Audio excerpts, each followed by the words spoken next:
banter? What's banter? About what? Again, welcome to Between Two Lamps, the Bridge Initiative's conversation shedding light on Islamophobia. I'm Jordan Denary, and this is my colleague Nathan Lean. We're glad that you're with us. We hope that you will join us on Twitter using our Twitter handle BridgeInit, and of course the hashtag Between2Lamps. Today we have an interesting, interesting topics to discuss. We're going to, of course, talk about the election of Sadiq Khan in London. He is London's now new mayor, as well as a sort of budding relationship or potential budding relationship between Donald Trump and the former mayor of New York City, Rudy Giuliani. But the entire conversation isn't going to be negative and depressing. We want to highlight some positive things that have happened too, and so we'll do that at the end so that we wrap up today on a positive note. Yep.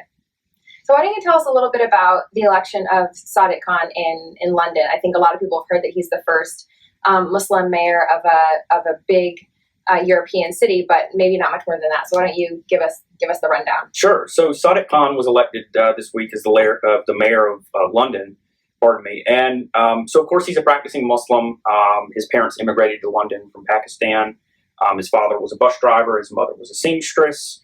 Kind of an ordinary, life and story growing up. For many years, he enjoyed a successful career as an attorney, and then later was the transport minister in the Labour government. That was during the tenure of former Prime Minister Gordon Brown.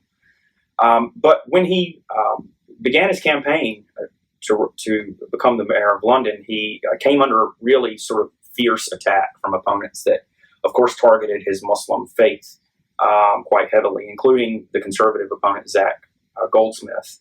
But I think the interesting thing about his election is that it gave him the largest personal mandate of any politician in the history of the United Kingdom in terms of being elected. So that's I think a promising thing for many, and a lot of folks have looked at the election of Sadiq Khan and said, look, this is obviously good for pluralism, it's good for religious diversity, and especially in today's political climate where anti-Muslim rhetoric is so fierce, this is a positive sign. One of the things I thought that we'd start off with, though, is an article that was written by Juan Cole, Professor Juan Cole at the University of Michigan, who is an advisory board member of our Bridge Initiative here at Georgetown. And he had a really interesting piece about this. And basically the crux of it was that, look, the election of London's Muslim mayor is nothing new. This is something that is obviously inspiring, and a lot of people are talking about it. But if we look closer at history, we'll see that Muslims have been involved in European politics for a long time. Many of them in elected positions, some of them in appointed positions as we go back further through history. And of course, Islam has about a 1,300-year-long history in Europe anyway, so one might expect that that's been the case. But over the course of that time, there have been a number of Muslim politicians, as I mentioned, some elected, others appointed, just kind of depending on the political circumstances of that particular office. But so you have elected Muslim mayors that include Ariane Veliej of Tirana, you have Ahmed Abu Talib of Rotterdam, Spend Ahmeti of Pristina. And of course, even when you look at Spain, the country of Spain, which really in the 900s was the most populous city in the world at that time, and of course, a major Western European city in power. This is Cordoba? Cordoba, yeah. You have a Muslim emir, Abdul Rahman I, who was appointed in the year 756. And then, Juan Cole outlines a number of other examples that include the Arab Muslim Emirate of Sicily, which lasted from 831 to 1072. And, many parts of Spain were under Muslim rule from really the early 700s until the later 1400s. Right. So at any rate, there's a long history of Muslims being involved in politics here. And, really kind of central to the point of Juan's piece was that it's important for us, to I think, celebrate the diversity of Sadiq Khan's election, and we can be happy about that. But we shouldn't forget that, that this is a part of Europe's history, and that Muslims have long been a part of Europe and will remain a part of Europe. So it's not really anything new. Yeah, and I think what a lot of Americans viewing the election of Khan might not know also is that Islamophobia in the UK is pretty bad as well, and arguably worse than it even is here. I mean, Tell Mama and some other groups have released some really startling statistics about the rise in anti-Muslim hate crimes in the last year or two. So, amid all of that, this is a real bright spot. And I also was really happy to see that despite the fact that Donald Trump would give him an exception to his Muslim ban, that he said, I'm not taking it. Right. I'm going to be in solidarity with those who would be targeted by this. And I'm not going to go to the U.S. if he's elected and has this ban. So. Yeah, that was an important comment. Yeah. And, you're right, I think, absolutely, to point out the sort of ferocity of Islamophobia in the UK. Mm-hmm. And, it connects itself to really a sort of brand of populism within the body politique there that is quite popular and has been quite ugly, really, in very, very obvious ways. And, you mentioned it, not everyone obviously was excited about the election of Sadiq Khan. Right. In fact, the Britain First candidate from the party Britain First, Paul Golding, was so disappointed with the fact that Mr. Khan had been elected that during Khan's victory speech, which was televised, Golding, who was on stage with a number of other politicians behind him, turned his back. Yeah. And this was obviously something that was just offensive to many people, rightly so. And I think it displayed, though, to the broader sort of international community just how ugly this election was and just how problematic Islamophobia is in the UK. Yeah. One of the things that was so, I think, interesting and funny to me about it was the way in which some people in the UK, British Muslims and even American Muslims, responded to that. And this has been kind of, I don't know if it's a coping mechanism or a defense mechanism, but it's certainly a positive way to deal with what is otherwise just blatant prejudice, and that is through humor. And, some people said, actually, you know what? We don't have, these are Muslims speaking, we don't have a problem with Paul Golding turning his back because we know why he was really doing it. He was just searching for the Qibla. He was searching for Mecca, and he found it. And so, that's a great honor for us that he would do that. So obviously, that they're poking fun at him there. There's no word from the Golding campaign yet on the accuracy of his alleged conversion, but we'll await that. But yeah, actually, it is in all seriousness and was a very problematic thing. So.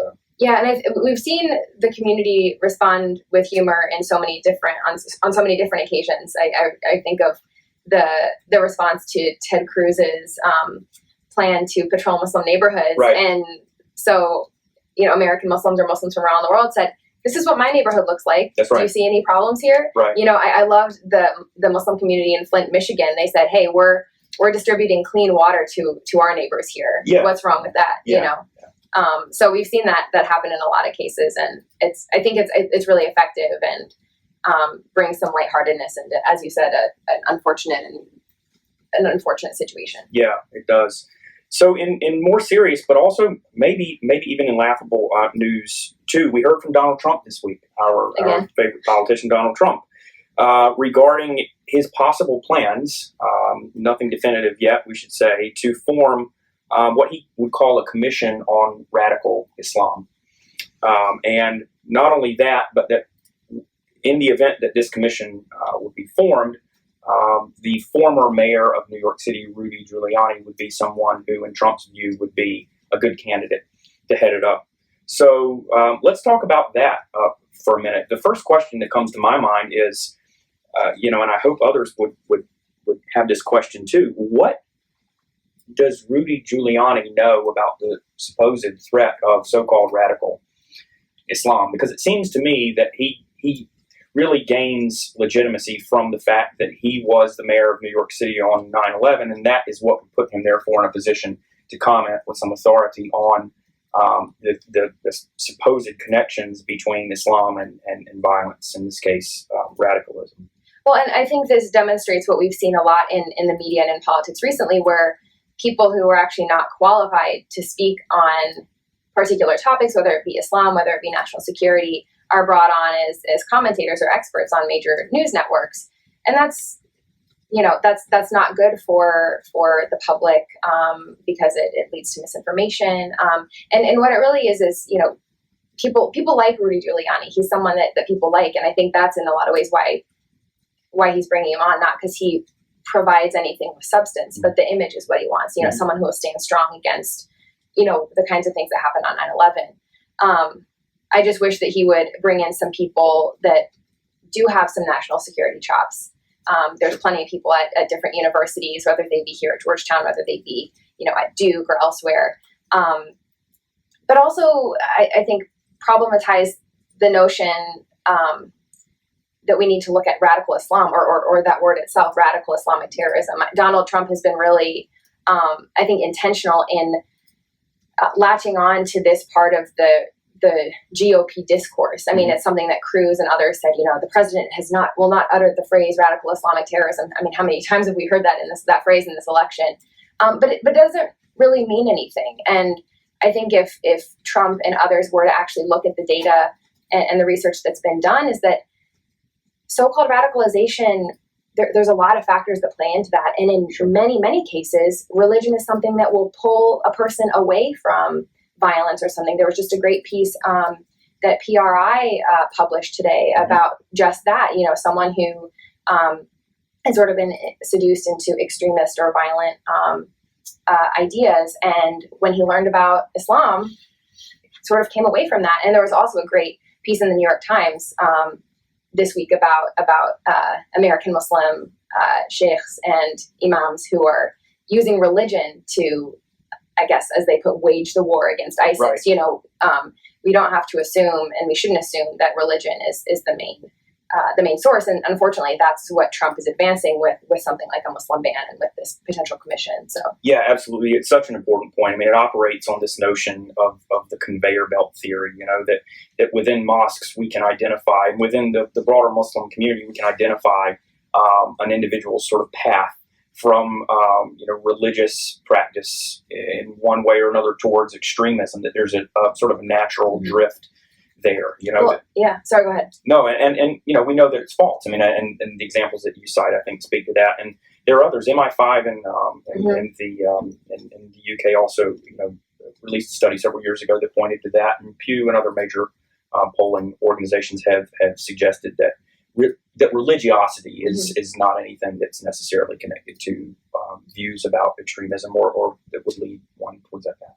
Yeah, and I think as we've talked about in this office too, the phrase extremism or the phrase radicalization indicates that when you move to the extreme of something, or you become a radical, or you go to the roots of something, Islam is usually what's implied, then there's a problem there. But a lot of people would say, the closer you move to your religion doesn't have anything to do with whether or not you engage in violent activity. And, I just wish more Americans from different faith backgrounds would kind of reflect on their own experience in that way and say, does me becoming a stronger Christian or Jew mean that I'm going to become more intolerant or more violent or something like that? The silliness of that idea, I think, comes through a little more clearly when people maybe look at their own experience, I think. Yeah, I totally agree. So there are some interesting things also that we should note about this relationship between Rudy Giuliani and Donald Trump that could complicate things should a commission of this sort be formed. And that is that in December, when Donald Trump made his now infamous proclamation that Muslims should be banned from immigrating to the United States, Rudy Giuliani went on Fox News and was asked about this and said, absolutely, there's no question that such policy would violate the First Amendment. So should, a religious commission be established that would look at radical Islam, presumably that would in some way be related to Trump's ban on Muslim immigration. If Rudy Giuliani is the one heading up that commission, we know, based on his past statements at least, which maybe mean nothing really in politics, but, certainly I think we should take into account that he said that. But, he's also said that, some other things about Donald Trump, sort of pushing back against some of Donald Trump's more provocative statements. Of course, we know that Donald Trump said that following 9/11, there were, I've forgotten how many now he said, but that there were many Muslims in the streets of New Jersey celebrating. And Rudy Giuliani said, absolutely, that's an exaggeration, was the word that he used. So there's that, which could complicate their relationship. But you and I were talking earlier, and Giuliani does have a history of making inflammatory statements, right? Yeah. So yeah, he was very supportive of the hearings that Peter King held back in 2011 and maybe early 2012 that looked at what was called Muslim radicalization in America, and which many people rightly compared to the McCarthy-style hearings of the 50s, I believe. And Giuliani was also sort of in support of Ted Cruz's policy that he suggested back in March, that we patrol Muslim neighborhoods. In an interview, I think with Fox News, Giuliani said, if you put the word some in, then I'm supportive of it. So he still thinks that there are particular Muslim neighborhoods that deserve to be patrolled and, for the police to take a close look at them. So, Giuliani has some interesting and I think kind of contradictory positions when it comes to this issue. So. Yeah, absolutely. One of the things he said that kind of struck me as odd and even sort of humorous in a lighthearted way is that he was responding to the New York Police Department's surveillance program of mosques and the criticism that came from that. One of the things that he said was, actually, believe it or not, Muslims like to have police officers in their mosque, which was just so absurd and silly given the extent to which the Muslim community in New York had been really discriminated as a result of that practice that was put into place. And there have been numerous studies. I think one was even talked about in a book talk we had here at the center about how surveillance in mosques has really caused a lot of problems for the Muslim community and really created concerns about who's listening, questions on can you trust the people that are in the mosque with you? Will someone be an informant? And that's really troubling. I mean, I can't imagine what that would be like to be in your house of worship and to wonder if the police were listening in on what people are saying, or if the person that you're shaking hands with might be asking about your job because they want to know if you might be radical. Yeah. It's really, it's troubling, isn't it? Yeah. It really is troubling.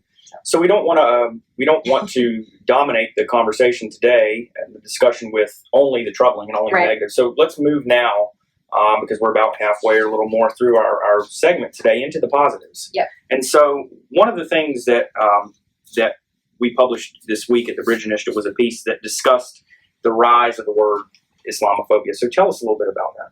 Yeah, so I think, as you and I have talked about before, we've noticed the word Islamophobia is getting more play in the mainstream media and among politicians. We wrote in our piece that catalogs anti-Muslim comments that also the three main Democratic candidates, Martin O'Malley now being out of the race, but all three of them use the word Islamophobia to describe anti-Muslim prejudice and discrimination. And we've also seen it appear more often in very mainstream, very well-respected outlets like the New York Times, like the Washington Post, major magazines like Time and things like that. And we've noticed it, in recent months in particular. And in some ways that's not too surprising because we've also at the same time seen a big spike in anti-Muslim incidents, but so we wanted to see if what we noticed anecdotally, just reading articles, every day, was actually true when you look at the numbers. So we looked at Google Trends and tried to see how often people search the word Islamophobia, and we found that there was a massive spike in 2015, particularly around moments where Islam and Islamophobia were in the media. So after Charlie Hebdo in January. In the aftermath of the murder of the three young American Muslims in Chapel Hill, North Carolina in February 2015. But then it really exploded after Paris and San Bernardino in November and December, and then when Donald Trump made his proposal about banning Muslims. And so, one might say that people are just more curious in the term Islamophobia. They might not use it themselves. They might not agree that it's the right term, but they're just more curious about it because they're hearing it more. But I think we have to pair that also with data that's come out about Americans' concerns about Islamophobia and about discrimination against Muslims. We've seen that a majority of Americans think that anti-Muslim discrimination is on the rise, and even among people who don't think it's high, they think it's on the rise. Mm-hmm. So a majority of Americans think it's a big problem. There's a lot of it, and even those who don't say it's going up. And we've seen people in the media express real concern about it too, and that's been a really positive, consequence of this really negative environment.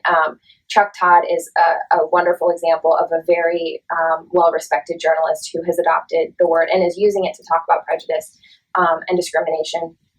He first used it, at least to my knowledge, in a conversation with Kareem Abdul-Jabbar back in January of 2015 after the Charlie Hebdo shootings. And then in the aftermath of the San Bernardino attack, he was conversing with a colleague on MSNBC, and, the woman said something like, there might be the possibility that this was committed by Muslims, and, or that it was terror. I don't even think she actually said committed by Muslims, but she used the word terrorism, which usually equals Muslims. And Chuck Todd said, we need to wait until we actually know what the facts are, because I'm really concerned. I think I have a quote here, actually. He said, talking about it too early, being committed by Muslims, is, quote, going to raise the issue of Islamophobia again. That's why it's too early to have that conversation, because it may not end well. And this shows that he's already, even before the major spike in anti-Muslim incidents that happened in December, he was aware of what was going on. And I really recognize the power that the media has to shape people's responses and views of what's going on. I mentioned a couple other major people that have used this word. Nick Kristof of the New York Times has used it since 2010 in the context of the so-called Ground Zero mosque controversy. We also see Chris Hayes at MSNBC using it a lot. Frances Wang, who's a writer for NBC, she also has used the term multiple times. And we've seen it appear more in the text of articles in the New York Times and in the Washington Post and in op-ed headlines in those publications. And that's a really important step, because I think settling on a name, something to call this prejudice, is huge. As we've said before, linguistically, maybe it's not ideal, but neither is a word like anti-Semitism. Right. But we use it, and we know what it means when we use it. And having those terms helps us to label something that's really problematic in our society. So. Yeah, absolutely. No, all very important points. And it is good that despite the sort of negative environment that exists for the American Muslim community and Muslim communities elsewhere around the world, people are beginning to use a word like Islamophobia, at least coming together to kind of recognize that, look, this is a form of prejudice that exists, and not only does it exist, but we have to name it. Yeah. We have to talk about it, and only then can we really determine how to move forward and do something about it. A couple of other things worth mentioning, right? Yeah. So we heard the story this week about the high school student. Mm-hmm.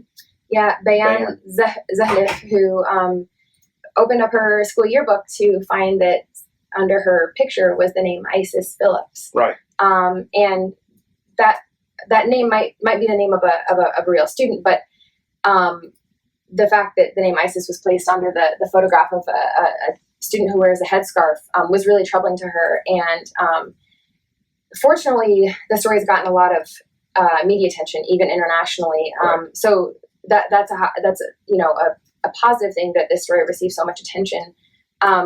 But she's received a lot of negative sort of backlash from people in her community, classmates, someone ripping down a sign that said, "We support Bayan" at her school. So I feel really horrible that she's been in this situation, and that people, have responded to it the way they have. But I am heartened that so quickly, I think because of social media, there's been a response. Yeah, so. A silver lining and a really, what is really a dark cloud over her right now. Another point that's worth mentioning very quickly before we take some questions from our social media crew is an article that was published yesterday in the New Yorker by Sarah Larson. And it was about halal in the family. I think they call it a web short. There are a handful of episodes featuring Asif Manvi. And basically, Sarah was contextualizing halal in the family within the sort of current environment of Islamophobia, but saying this is exactly what we need right now, right? And, that these sort of comedic sketches can provide us with an opportunity to view Muslims in kind of a different way than we traditionally see them, which is in the news, right? Yeah. You turn on evening news, we hear negative stories about Muslims, negative stories about Islam. But this is something different. You've got a family that's living in suburban America dealing with what most families that live in suburban America deal with: raising teenage kids, neighbors that are nosy or annoying, all of the sort of things about just life in this country that one might have to deal with on an ordinary basis. And I know that you've watched, I think, all of the episodes, right? Yeah, and it's really funny, and they do address the issue of Islamophobia, but in a funny way.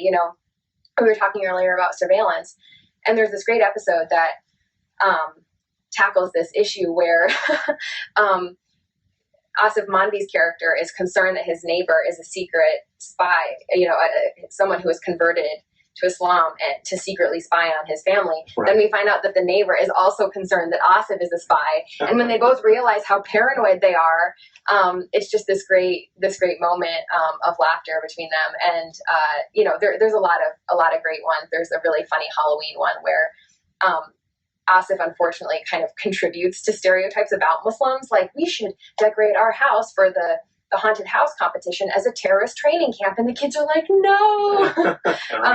So they deal with it in a great way, and also along with the episodes put out little memes and stuff that have actual statistics about the way that aspects of Islamophobia affect American Muslims. So if you haven't seen it, look up Halal in the Family and check it out. It's a fun watch.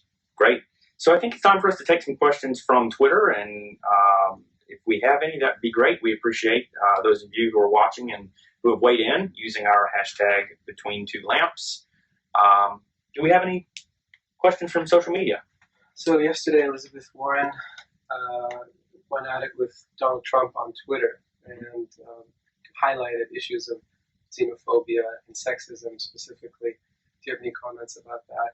There's questions about whether or not she should have specified Islamophobia as well.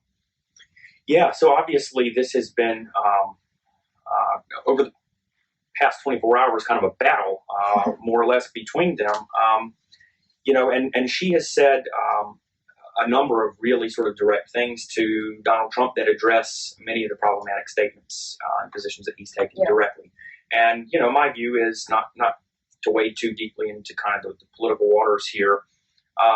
But, it is important, I think, to confront prejudice whenever and wherever it exists, whether it targets women or whether it targets Muslims, whether it targets, this minority group or that minority group.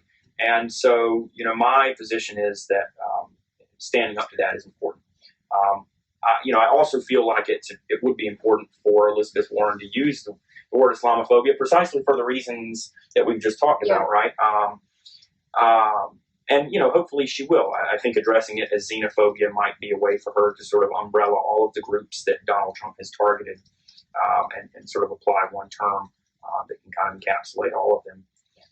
But as Nazir, our other colleague, mentioned earlier this morning, xenophobia implies that these people are from elsewhere. Right. And Muslims and Latinos and others are here. And we're born here and are Americans. So there's something problematic with that term too. And the assumptions that get brought to it. So sure, absolutely. Any other questions from Twitter world? the Twitter sphere, I think, as the cool kids call it. We had a kind of general question from one member asking if people in the West really know what Islam is, if they understand it, and can even come to associate it with anything peaceful. I think so. I think it's about knowing Muslims. Yeah, I think that's right. I think, so the question is, do you think they can ever really learn about it? Understand Islam in a way where it is a peaceful force. Mm. I think so. I mean, I think it's all about exposure and personal relationships, or just education in general. I think a lot of people's questions about sort of stereotypical questions about hijab or about Sharia or things like that kind of fall away when they meet living, breathing human beings. Yes. I think those kind of politicized questions that come out of our political climate become less important to them when they actually know Muslims. Yeah, no, I think that's a great way to characterize it, and I totally agree. When we think about and learn about anything in an abstract way, it makes it harder to understand it. So if we're learning about Islam by reading a book, that might be important, and there are plenty of good books that are worth reading, but it is that relational aspect that brings to life the religion of Islam, and it's through Muslims that I think those Americans and others who don't know about the religion can learn about it, and how the vast majority of Muslims around the world understand their faith and live it out. So I think that's all the time that we have for today. We've reached the 2 o'clock hour. We really appreciate you joining us. It's been our pleasure. We hope that you will visit our website at bridge.georgetown.edu. Check us out on Facebook and Twitter, and we'll see you next time. Thank you so much.